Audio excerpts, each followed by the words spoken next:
ఎవరు దొంగలో నీకు తెలుసు, చంద్రబాబు నాయుడు చేయించాడని నీకు తెలుసు, చంద్రబాబు నాయుడు పాత్ర ఉందని తెలుసు, టీడీపీ వ్యక్తులు చేశారని నీకు తెలుసు. అయినప్పటికీ కూడా జగన్మోహన్ రెడ్డి గారి పైన ఆపాదించి అది నిజమైపోద్దా?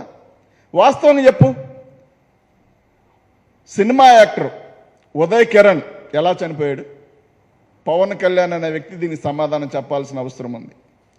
నీ హింస వలన తనని అన్ని రకాలుగా అడ్డుకొని, తనకి ఏ అవకాశాలు రాకుండా అడ్డుకొని పూర్తిగా డిప్రెషన్లోకి వెళ్ళిపోయే రకంగా చేసి పవన్ కళ్యాణ్ అనే వ్యక్తి, తను చావు కారణమైన వ్యక్తి పవన్ కళ్యాణ్. ఇంకా కావాలి వివరాలు? జగన్మోహన్ రెడ్డి గారు చెల్లిని పంపించారు, తల్లిని పంపించేశాడని చెప్తా ఉన్నావు. నీకేదో మంచి భాష వచ్చని మాట్లాడుతూ ఉన్నావు. నేను చాలా పద్ధతిగా మాట్లాడతాను, పద్ధతి నేర్చుకోవాలని జగన్మోహన్ రెడ్డి గారి గురించి చెప్తా ఉన్నావు. నా ఫ్యామిలీ గురించి మాట్లాడుతూ ఉన్నారని చెప్పి చెప్తా ఉన్నావు. వాస్తవానికి గమనించు. మీ అన్నగారు పిఆర్పి పెట్టినప్పుడు, ప్రజారాజ్య పార్టీ పెట్టినప్పుడు మీ అమ్మగారిని, మీ అన్నగారిని, ఆ పాపని, అన్నగారి కూతురైన పాపను కూడా మీడియాల్లో ఏబిఎన్ వాళ్ళు చేసిన రోత నీకు గుర్తుందా? చంద్రబాబు నాయుడు మాట్లాడిన మాటలకు గుర్తున్నాయా? అసలు నీ సిగ్గు అనేది ఉందా? మీ నాన్నగారి గురించి నువ్వు మాట్లాడిన మాటలు, దీపారాధన చేస్తూ దీపారాధనతో సిగరెట్ వెలిగించుకుంటాడని మాట్లాడిన మాటలు, నాకు తెలిసి వెంకట్రావు గారి గురించి ఎవరు అలా మాట్లాడాల. ఆయన గురించి అంత అసలు బ్యాడ్ అనేది లేదు నాకు తెలిసిన దాంట్లో. కానీ నీ సొంత ప్రయోజనాల కోసం మీ అన్నని తప్పుగా చిత్రీకరించుతావు, అవసరమైతే ఫ్యామిలీని తప్పుడుగా చిత్రీకరించుకుంటావు. ఎదటివాడు ఎవడైనా తప్పుడోడే అనుకునే భావం నీలో కనిపిస్తూ ఉంది. నీత్యం కనిపించలా నీకు పవన్ కళ్యాణ్? నీ అభిమానులను తాకట్టు పెట్టావు. వాళ్ళు పాపం 24 గంటలు కష్టపడి నీ ఫ్లెక్సీలు కట్టడం, నీ జెండా పట్టుకోవడం, వాళ్ళకి ఆనందపడటమే తెలుసు. కానీ మనిషికింత తలకింత అని చెప్పి వాళ్ళందరిని తీసుకెళ్ళి చంద్రబాబు నాయుడు కాళ్ళకాడ తాకట్టు పెట్టావు. చూసావా? ఈ పాపం ఊరికే పోద్దా?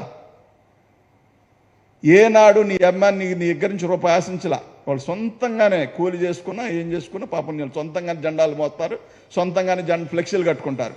వాళ్ళ చెమట అంటే వాళ్ళ స్వేదరంధ్రాల నుంచి కారిన చెమటను నువ్వు అమ్ముకుంటున్నావు చూడు చంద్రబాబు నాయుడికి.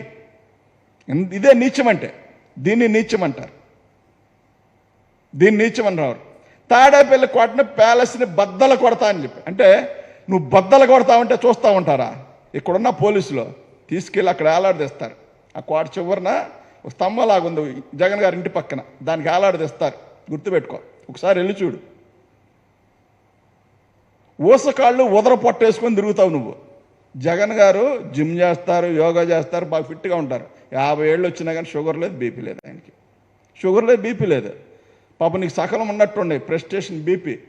60 ఏళ్ళు దగ్గర పడుతున్నాయి. ఈ వయసులో నువ్వు చాలా హుందాంగా మాట్లాడు. ఎందుకంత బీపీ? ఈ వయసులో ఏదైనా కొట్టేసింది అనుకో, ఏంటి తేడా? ఏదైనా ఇబ్బంది పెడితే చంద్రబాబు నాయుడు ఇబ్బంది పడతాడు. నీకు ఏదైనా ఇబ్బంది కలిగి అనారోగ్యం ఎదురైతే చంద్రబాబు నాయుడుకి, ఎందుకంటే ఇప్పుడు నీవు అవసరం. మీరు దమ్మున్న వీరులం, సూర్యులం, మేము బ్రహ్మాండంగా ఉన్నామని చెప్పుకుంటున్నారు కదా. మీ ఇద్దరు ఒకరి సంఖ్యలో ఒకరు వాటేసుకుంటా ఉన్నారు కదా. జగన్మోహన్ రెడ్డి గారి మీద రావటానికి రాలేక ఇద్దరు కలిసి, సింగిల్గా రాలేక ఇద్దరు కలిసి సింగిల్గా పోస్తే ఒక్కొక్క డొక్కలు పగిలిపోతాయి కాబట్టి, పాతాలని తొక్కటం ఆయనకు తెలుసు కాబట్టి, నిన్ను 2 చోట్ల గెలవనీ లేదు కాబట్టి, ఆయన ఏంటో నీకు తెలుసు కాబట్టి, నిన్న మీటింగ్లో దాదాపుగా 200 సార్లు ఆయన పేరెత్తావు నువ్వు.